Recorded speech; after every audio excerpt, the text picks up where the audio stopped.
अलैक्म जी, welcome back to Bears farm और B R Agritex YouTube channel. जो tunnel farming के लिहाज से लोग सवाल करते हैं उसके कुछ कमेंट्स का मैं जवाब देना चाहूँगा। और जो लोग व्हाट्सअप करते हैं, आपसे रिक्वेस्ट है कि वीडियो के नीचे कमेंट कर दिया करें, लाइक कर दिया करें, शेयर कर दिया करें, ताकि वीडियोस थोड़ी सी वायरल हो जाएं। टनल फार्मिंग का जो पहला सवाल आता है कि इसका खर्चा कितना है।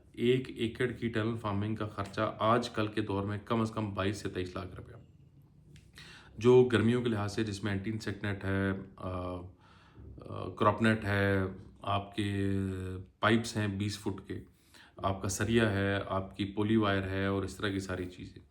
जो दूसरा सवाल ये लोग करते हैं कि आधे एकड़ से शुरू करें तो फ़ायदा होगा। मेरे ख्याल में नहीं होगा, बिकॉज़ आधा एकड़ बहुत छोटी जगह है।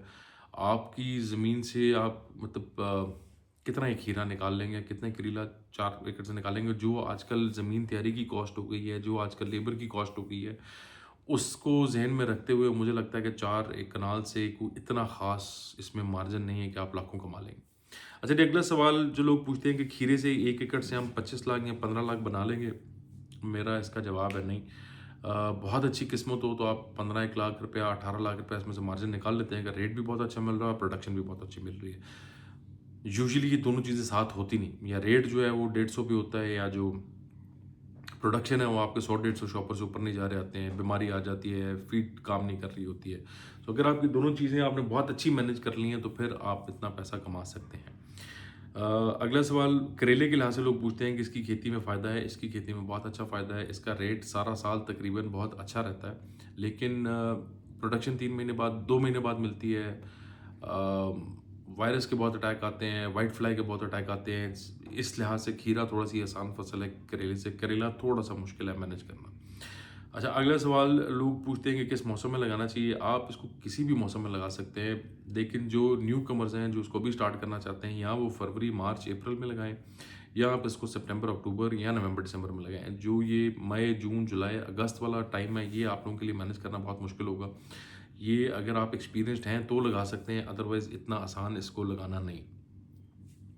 अच्छा जी, इसके अलावा लोग सीड्स का पूछते हैं। सीड्स आप बहुत सी अच्छी कंपनीज़ हैं जिसमें ग्रीन सर्कल्स है, जिसमें आप सिजेंटा के सीड्स ले सकते हैं, आप हाजीसंस के सीड ले सकते हैं। कुछ सीड्स जो मैंने अपनी शॉर्ट्स में लगाए हुए हैं, एक एग्री टेक के नाम से कंपनी थी, उसके सीड्स बिल्कुल भी ना लें। वो मैं आपको इसमें रिलेटेड में डाल देता हूँ। उसकी उसकी जर्मिनेशन बहुत बुरी थी और उसकी प्रोडक्शन बहुत बुरी थी। और इसके अलावा लोग फर्टिलाइज़र्स का पूछते हैं। हम लोग मोस्टली फर्टिलाइज़र सवात एग्रो की यूज़ करते हैं, और उसके अलावा जो हम फर्टिलाइज़र्स हैं वो यूज़ करते हैं एफएमसी की। उसके अलावा हम नाइट्रोफॉस, सब सितारा नाइट्रोफॉस भी यूज़ करते हैं। हम लोग यूरिया यूज़ नहीं करते, डीएपी यूज़ नहीं करते।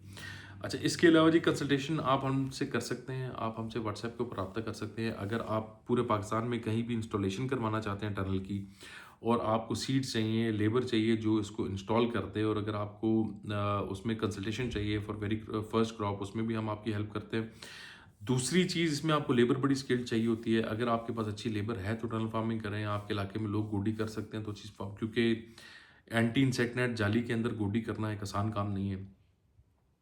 सो इसके अलावा बीमारियां और वो इस तरह, उसके ऊपर मैं डिटेल में नहीं बता सकता हूँ। बहुत से लोग पिक्चर्स भेज देते हैं, मैं उनको आइडिया दे देता हूँ जो हम गो थ्रू किए हुए हैं, क्योंकि मैं कोई बहुत एक्सपर्ट नहीं हूँ, बट जो हम गो थ्रू किए हैं और जो स्प्रेज हम यूज़ करते हैं वो मैं बता देता होता हूँ कि इन स्प्रेज से फ़र्क पड़ता है। वो मैं आप व्हाट्सएप कर सकते हैं, और हम सदका जारी है उसमें बहुत से लोगों की हेल्प भी कर देते हैं। कुछ हमारे कंसल्टेशन चार्जेस भी हैं, उसके थ्रू भी हो सकता है। इसके अलावा टनल फार्मिंग के लिहाज से एक और सवाल जो लोग पूछते हैं वो ये है कि वॉकिंग टनल में जाना चाहिए या हाई टनल में जाना चाहिए, या लो टनल में जाना चाहिए। लो टनल में सिर्फ आप वो सब्जी लगा सकते हैं जिसमें कद्दू आ जाता है, या ज़मीनी आप करेला खीरा, उसमें इतनी प्रोडक्शन आपको नहीं मिलेगी। पर सर्दियों के लिए एक अच्छी ऑप्शन है। आप उसमें शिमला मिर्च, मिर्च की पनीरी, करेले की पनीरी, कद्दू की पनीरी तैयार कर सकते हैं, और उसके बाद आप उसको ओपन कर दें, बांस पे चढ़ा दें। वॉकिंग टनल मेरे ख्याल में कॉस्ट इफेक्टिव है हाई टनल से। इसमें प्रोडक्शन थोड़ी सी हाई टनल से कम मिलती है, लेकिन आप इसको आसानी से डिसेंबल कर सकते हैं, असेंबल कर सकते हैं, और आप ज़मीन की तैयारी बड़े आराम से इसमें कर सकते हैं, और इसमें कोई भी फसल लगा सकते हैं।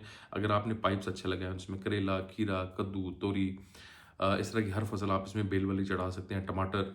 वो हाई टनल